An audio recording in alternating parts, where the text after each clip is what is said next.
Is the defending champion Anthony McGill. He's trailing 1 frame to 4 in the race to 5. We'll take a short break and be right back. Open up a 4-1 cushion, and the defending champion under all kinds of pressure. Aditya Mehta and Rory McLeod alongside myself, Patrick Kinghorn, in the commentary box.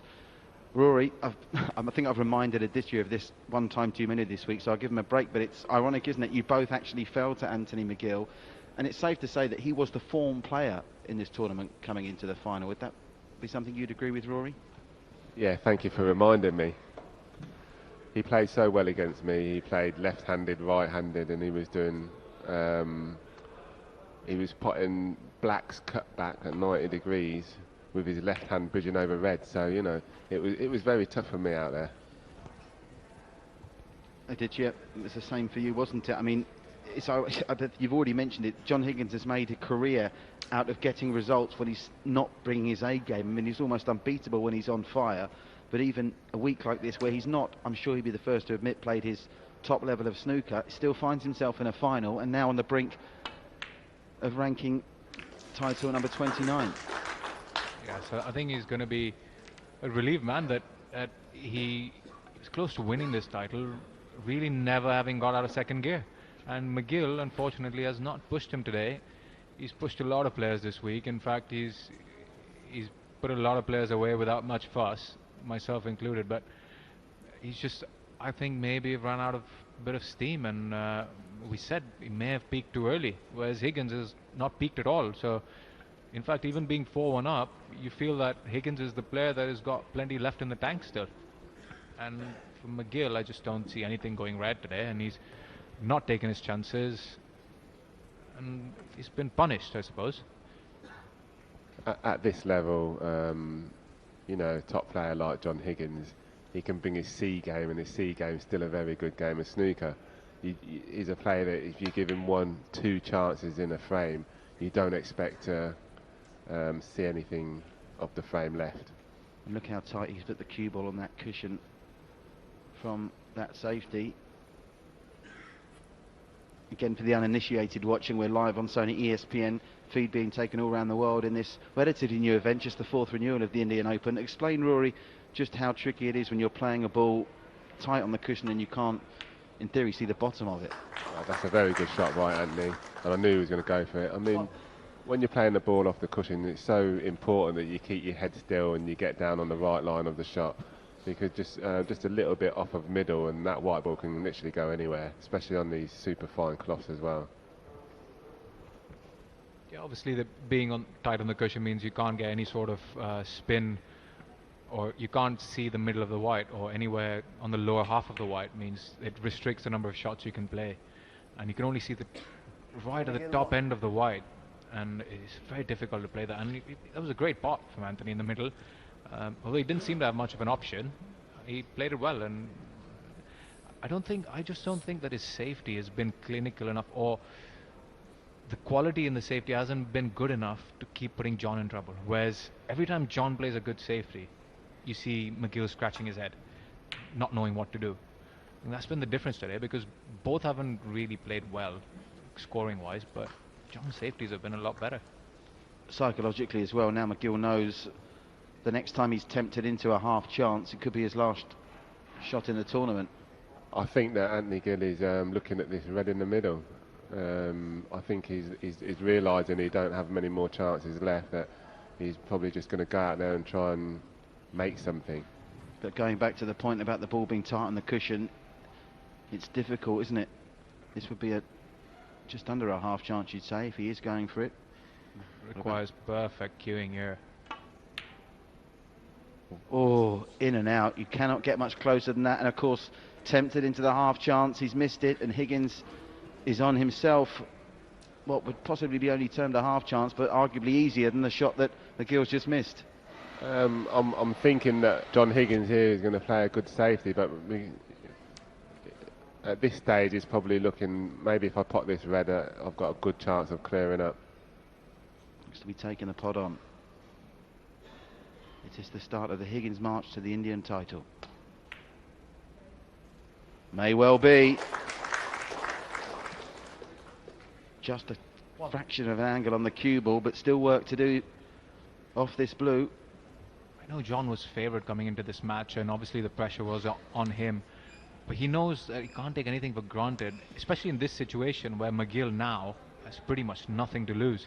He knows he's almost lost this title, so he may as well come out firing. So John really wants to put this to bed as quickly as he can. Just gone far enough, has he, for that red above the black? If he's on that red, you do fancy John to score big.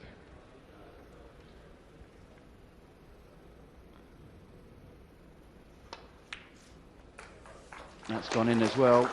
Obviously, again, on first glance, you'd think the yellow on the pink spot would maybe be an inconvenience, but in essence, all that does is maybe later in the break make it easier to go in and out of baulk for him.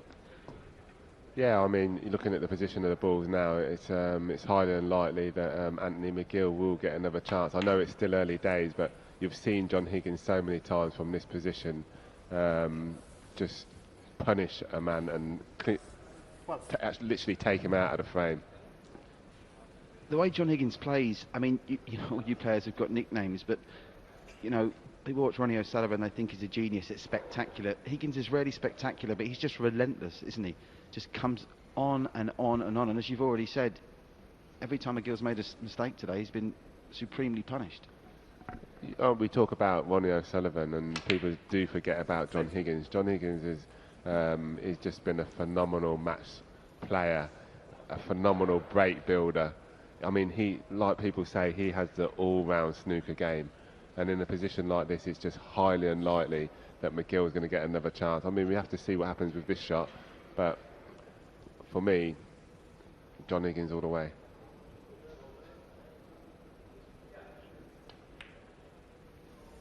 Could have played into the back, but he's not going to play any unnecessary cannons. He just knows how to nudge balls out into the open when, you know, not force the issue. This one here is going to bring maybe another one out into play. He's already got 3 more open reds. And seeing as the way the match has gone, a 50-point break, you feel, a 50-point lead, it's going to make it very hard for McGill. He just hasn't scored enough to threaten Higgins, and I'm sure he knows that. Higgins knows that he just needs to keep it tight. I mean, we both lost to Anthony McGill, and he just doesn't look like the same player.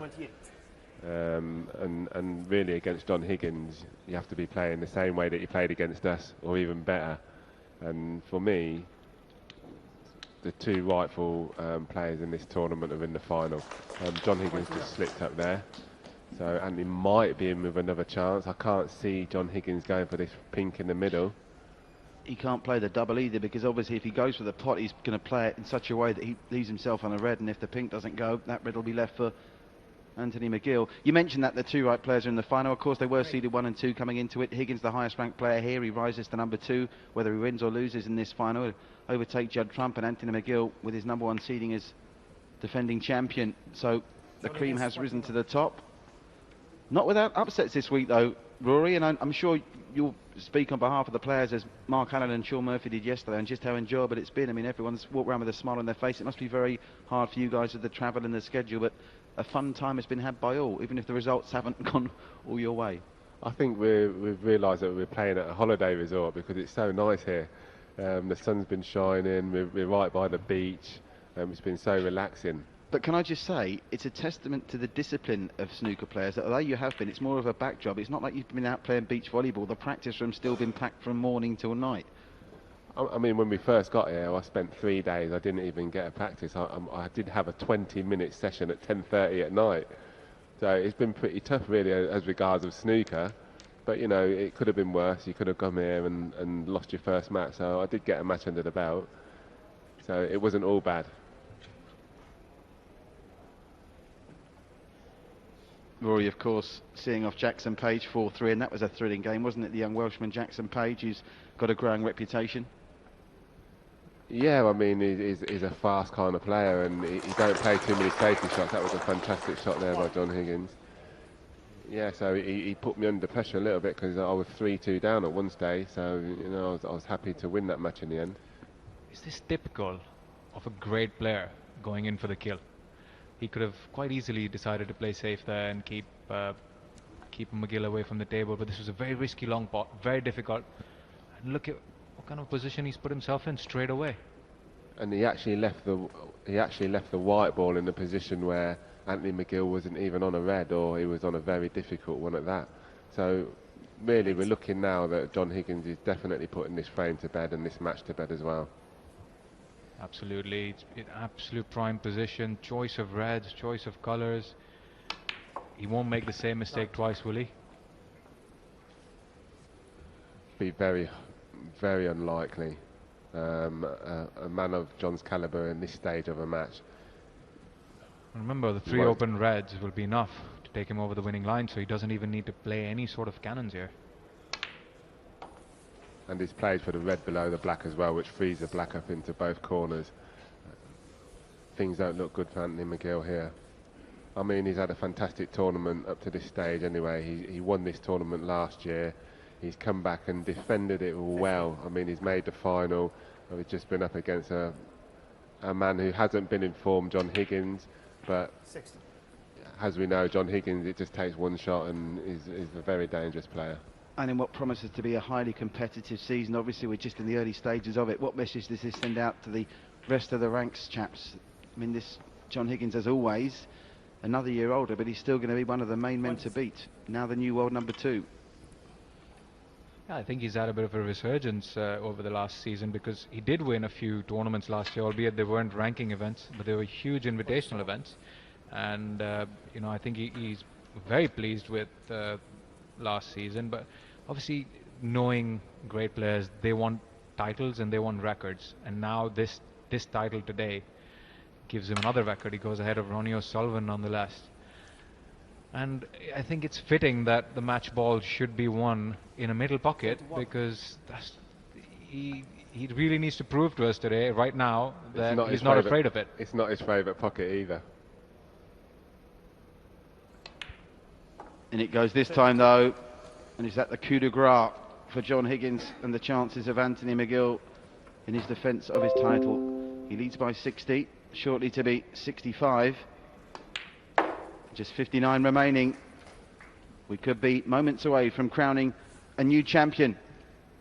In India, in 2013, Ding Junhui beat our own Aditya Mehta. In 2015, Michael White beat Ricky Walden. Last year it was the man who's currently sat, unable to do anything about this, Anthony McGill, who beat Kyron Wilson by 5 frames to 2. And John Higgins is going to become the 4th man in a couple of moments, it seems, to win the Indian Open. India, of course, the birthplace of the game. It's another great safety by John Higgins, not even giving him a chance to play a good safety. And I'm sure if he doesn't leave John snookered here, John will be rolling this red along the black rail. We've already seen one, not premature concession, but slightly surprising concession, some might think, by Anthony McGill. With that foul, is he going to give us a concession once more? No, he plays on, so it's going to come down, you feel, to this red, then the concession may come. I think that's just sportsman spirit, allowing Higgins to finish this match on his own terms. Of course, 69 is too much to do, but this is a formality. And as I said to Aditya earlier, that John Higgins down the rail has been phenomenal in this match.